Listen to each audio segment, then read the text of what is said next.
full story of Pendo, what he's doing now today. Please help me welcome to the stage Eric Boduch from Pendo.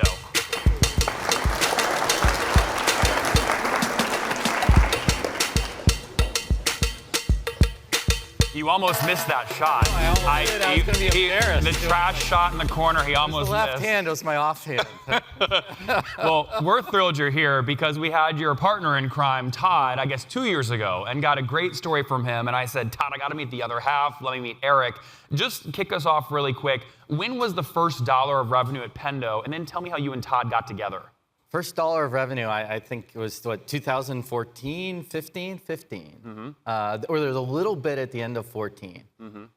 Very, very little. And then 15 was really when the revenue started. You guys can see the revenue graph here on stage. Again, this goes through 2021. I got permission to share this just last night. They are now, today, over $200 million of revenue. So they've more than doubled what this green graph is at, which is really incredible. Go back to how you and Todd met. Was it Research Triangle related, or how did you guys get together in the beginning? We met at college. College, okay. So we both, computer engineering, which really was computer science with chip design as opposed to math. For me, it was like all computer science classes. So we met at college, and I actually hired him. I was doing a startup right out of college. It was really web-based consulting, building websites for people. Always starts as consulting. He was my first hire, my first real hire. Yeah. We had some other students doing part-time work with us, but yeah. The most dilutive moment, and all of you guys know this, the most dilutive moment in any software company's history is what? The most dilutive moment. Most dilutive moment. I'm going to let it stay silent until someone says it. Can I say it? You know the answer. Maybe. Okay, go. What is it? Co-founders. Co-founders, exactly. No one talks enough about this. Usually what happens is people get lazy, they want to start, they say, let's just do 50-50. Usually terrible strategy. How'd you and Todd do it? The first company, I had started it and kind of brought him in first as an employee, and then he was really a co-founder. So we just, we normalized things, not quite equalized, but normalized. I gave up a huge chunk of equity to make him a co-founder. Yep. Because he deserved it. Can we kind of 30 to 40%? 20 to 40%? I think it was 20 to 30%. So meaty, big hugely chunk. Meaty, and I didn't need to. Yeah. Right. I mean, I kind of would have needed to keep him, but. Yep. And you were the rest? It was just fair. It was the fair. You want to do the fair thing for your co-founders and your entrepreneurs and everyone too. It was the fair thing to do, no matter. And it's worked out, obviously. So were you the only other shareholder at that time, or did you have other angel investors? At the time we normalized him, I think we had some angel investors, okay. Yeah. So maybe he had raised, I don't know, $500,000 to kickstart the consulting business. But it was a small amount of money. And then we pivoted into product. Yep. So. Real quick, show of hands, how many of you guys are on the C-suite or CEO of a company, of SaaS company, and you're post-revenue? Raise your hand. Post-revenue, at least $1. Raise your hand. Hi. Okay, hands down. And then this is vulnerability. We all start. Obviously, you got to go to company 2, 3, 4. How many of you are in here pre-revenue? Co-founder pre-revenue. Searching for first customer. This is good. We love this. Okay, this is good. So obviously, you're in a good room, right? It's a bunch of post-revenue founders. But for those folks looking for their first dollar of revenue, this is so cool. We have this. This is like an artifact. This is like a SaaS museum. Look at this. It's the first check. First customer. Round of applause for first check at Pendo. We blacked out the customer name out of respect, but do you remember this first check coming in?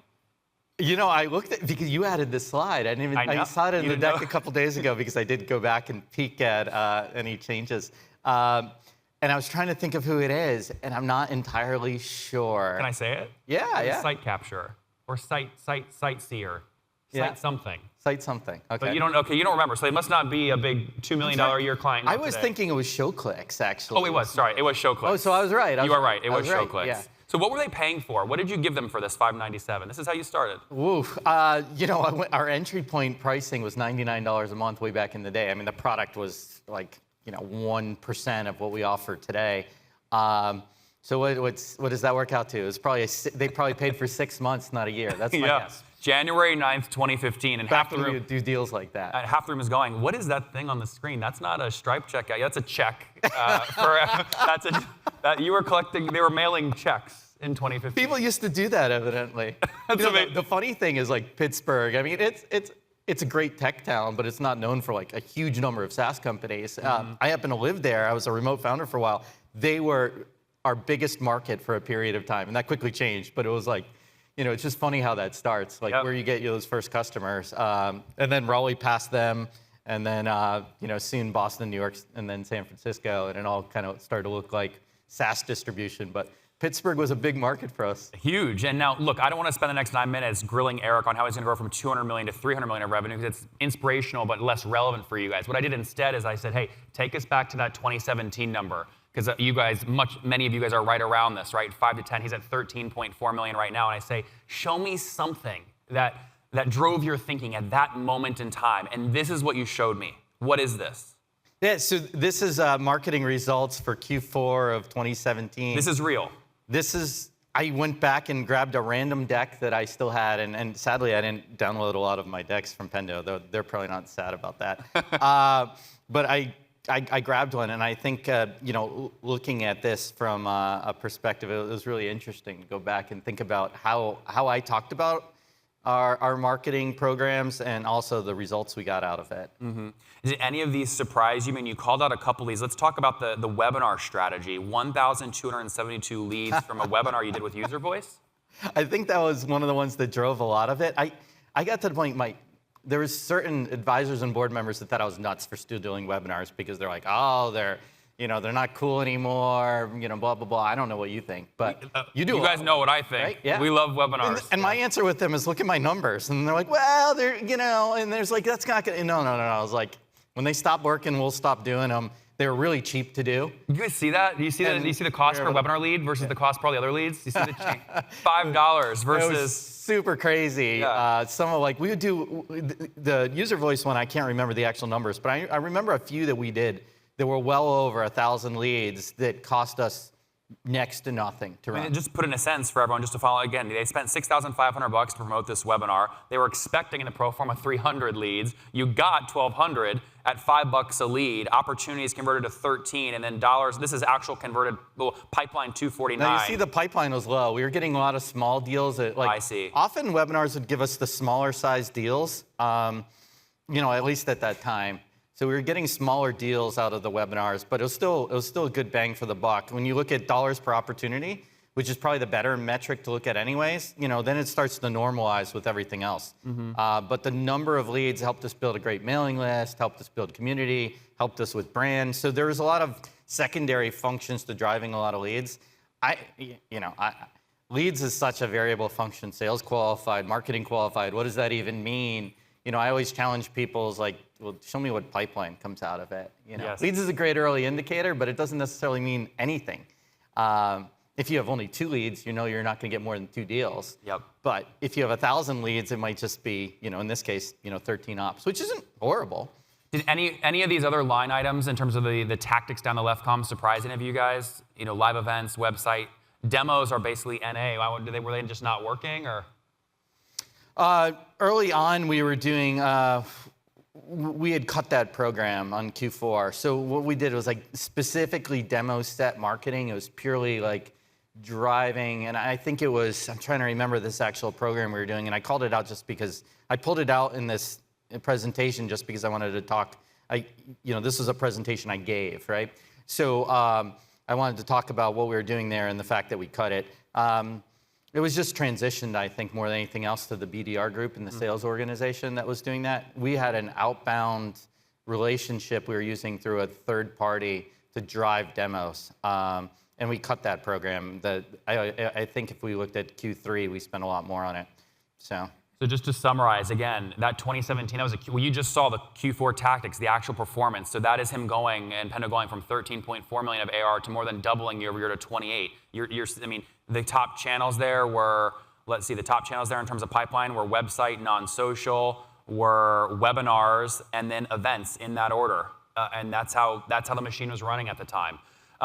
Actually, let's just tease quickly. We've got about 4 minutes left. What's the machine? You left in 2022. 4 minutes left already? Huh? I know, we were rolling. It goes fast. What's the machine look like in 2022? Right, you're at 100, 200 million bucks of revenue. What's driving the growth? Oh, there's a lot of money going into brand. Sorry? Brand. Yeah, there's a lot of money going into brand, and we started brand early. There's great benefits to brand from a standpoint of people start identifying you when they're thinking about the problem, and they reach out to you. So it drives a lot of inbounds. We bought a conference. Bought a conference. We branded a color. That was something we did early. What? Pink. Everyone thought of Pendo in pink. We'd get people going to conferences we weren't even at, and they were like, oh, we saw you at Nathan's conference because, they saw some random dude wearing pink, thought it was us. Like, we would literally get amounts from shows we weren't even at because they saw people at pink. That's great. Talk to us a little bit about where you see the market today. So you have now left, but are you still on the board? No. You're not on the board. No longer on the board. So get a lot of information. But what drove that, by the way? I mean, you were the majority shareholder early on. I mean, did you do a big cash out? That was it. I mean, that was at the old company. Todd was the majority shareholder here. At Pendo. Yeah. The one out of college I was. I see. Yeah. But we had 4 co-founders too, so there was a heavy split there. At Pendo. Yes. Did you guys just split a quarter each at the start or something? It was a variant of that. We had one investor that insisted the CEO needed to own the most. We were actually going to do 25, 25, 25, 25. And an investor actually caused it to change a little bit. Okay. People might be wondering, though, why leave? You're sitting on a rocket ship. So just give that story quickly. I wanted to do a venture studio and help people co-create companies from scratch. Yep. So, jumped out to do that. And what's that called today? 24 and Up. So 24andup.com? Yes, it is. 24andup.com. Got 4 studio companies so far. 3 have raised external funding.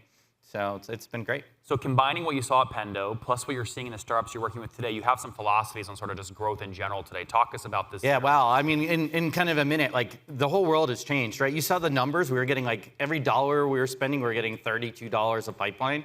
I'd be shocked if people are doing that today, especially through things like, you can't do that in Google AdWords. I don't think anyone can do that in Google AdWords, right? Mm-hmm. That marketplace has just gotten expensive, right? So the shift has really changed. It's a lot harder to drive pipeline and marketing. It's a lot harder, as probably everyone knows, to drive pipeline with outbound, with BDRs. Social's taken over right now, like doing a lot of like social influencer, CEO is the influencer, that kind of stuff's working today. And if you're gonna do it, I would jump on it today because at some point it probably will stop working. Yep. Just because everyone will be doing it. And that's kind of the thing, is like, how do you stay ahead of things? How do you do creative things? And what we're also seeing is because, as we all know, money is a lot more expensive than it was a couple years ago, largely because of interest rates. Now I think everyone has to approach go-to-market differently, and they have to think of it more as an optimization function. Like every CEO out there should know where they should take a dollar, where best to spend it. They should know all their assumptions, like, how much pipeline can I generate for my enterprise group through my marketing organization? What do I need to hit as far as hiring plans in order to hit my number? I think if you're a CEO right now hiring a head of sales, you want to find someone that is building out a process and a model and is building out the math and is getting buy-in from the other parts of the organization about what they need to do. Like, in order to hit my number, this is what I need from leads for marketing. This is what I need from a hiring plan, from talent acquisition. This is how many people I need. And he should be explaining to you, too, exactly what his assumptions are. Like, in order for us to hit our number next year and grow $4 million, I need 3 people. They need to come on, in this time frame. I need marketing, give me this much pipeline. I'm basing this on, I'm going to lose one of my salespeople, which is an attrition rate of whatever, like 20% for me. Like, he should understand exactly how that model works. Yeah. It's really important in today's day and age that a CRO really has a tight understanding of model. Same thing on the marketing guys. Well, I was saying, and if he fails and screws it up, go hire the female because she'll fix everything and it'll start working. Yeah, or right? she. That's a good point. Or she, Sorry. right? He or she. But this is sort of the model you're working through now with all your portfolio companies at the Venture Studio. We won't go through every point. People can take a picture of it. You just gave a high-level overview. Talk about, again, how you think the winners are going to sort of rise above this period in the next, call it, year or 2 years. I think everyone that's going to do really well is going to be very, very capable of understanding scenarios, right? Understanding their assumptions and reacting. There's a Mike Tyson quote I like these days, right? Everyone has a plan until they're punched in the mouth. And it's the same thing. You build a plan and you're like, our guys are going to hit this much quota. We're going to generate this much pipeline. Here's our hiring plan. Here's our average sale price. And then the market tells you something different. So how quickly can you get that information? How quickly can you adapt your plan to the changes is like essential. Mm-hmm. And then my final hot take, as you threw up there, this came out of some of the early work at Pendo, is people undervalue product marketing. Like in product marketing, messaging, positioning, go-to-market enablement ends up being like, in deals, right? There's a limited number of deals and you want to win all of them, right? And you're not going to win all of them. You're going to lose some of your competition. But changing that win rate because you're messaging and positioning well against your competition. But what is that for Pendo? Who's your biggest competitor at Pendo? It varied from time to time, but it's generally WalkMe. Okay, so give me the product placement, just so they have a real example against WalkMe. What is product branding? I don't know that it's changed a lot. The early days. You wanna go to the last slide? Sure, This yeah. is actually an interesting one. when I was running marketing, I think this is from the same deck. We had a time where we went head-to-head against a particular competitor. I think this one was actually WalkMe. Okay. In fact, well, anyway. He's positive it's WalkMe. The blue bar is WalkMe. That's a good way, yeah. It was 50-50 one quarter, and we're like, and before we had won slightly more. Now all of a sudden it's 50-50, and we didn't we're super competitive. 50-50 sucks. It's like a tie in, baseball, sport. You don't want to tie. You got to win, right? Yeah. And so we sat down and really put a lot of emphasis on product marketing, specifically around how do we differentiate ourselves in ways that are meaningful to our companies, our customers. And we put a bunch of time in that in a really succinct period. And it was all about, in our case, marrying analytics and guides, right? Because we're losing to WalkMe because they had some more advanced guide functionality like branching and blah, blah, blah that they're pushing. And so we looked at it and said, well, we can't fix some of the product areas that our customers arguably needed. I would say probably didn't, but WalkMe was doing a good job selling that. But what we can do is play into our strengths. So we started looking at it and saying, WalkMe has got no real analytics. Combining guidance and analytics is essential because if you're going to show someone a guide in your product, right, you want to target it to people based upon their behavior.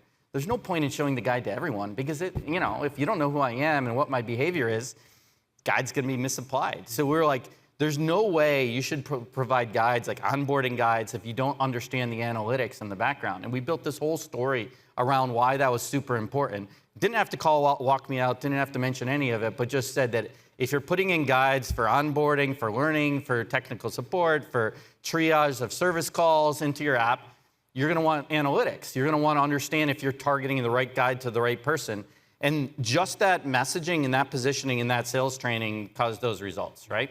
Takeaway for all of you guys is you should have a kill sheet for every competitor that basically lists down the left side all the different features and then how you win or how you lose. And that kill sheet should be in with all your sales reps so they can talk about the positioning, edit the kill sheet every week, and keep making trained with better. it and invest in that because people don't you think about it and it's all of a sudden this maybe is $1 million of extra revenue. So just making a change maybe is $1 million. Yes. Right? And you're like, oh, $1 million, great. But then you start thinking about it. We were VC driven.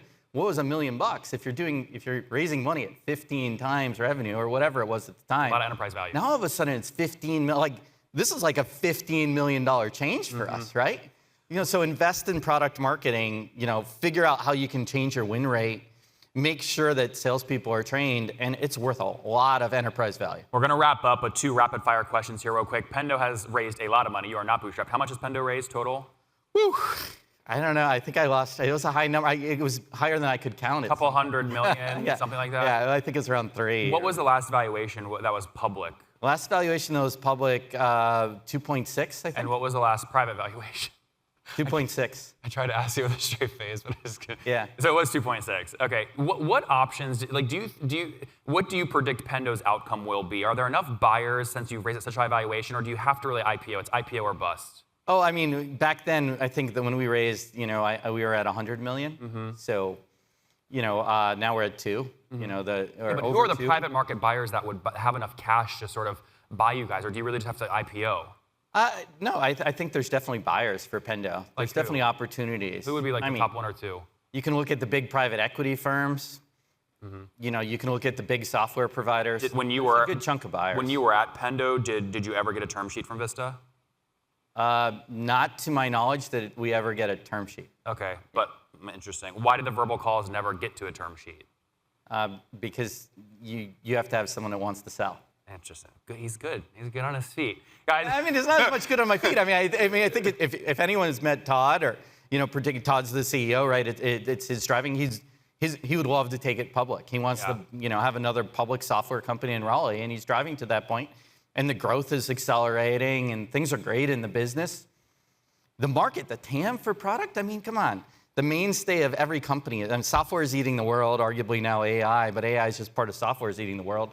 The TAM for us is huge, right? On that note, $597 January 1st, 2015, the first customer. Now awesome, scaled in 2017 to $13 million. You saw his playbook really using webinars, organic website traffic, and in-person events, branding the color pink, branding kill sheets, and product positioning. Over $100 million of revenue in 2021. He stayed until about 130, 140 of AR in 2022. Now doing his own venture studio. Check him out. You'll be in the hallway after this. I'll be around. I'll be in the VIP lounge. I'll be in the hallway. I could talk for an hour on this stuff. So. There you go, guys. Give it up for Eric Boduch at Pendo. Thank you, sir.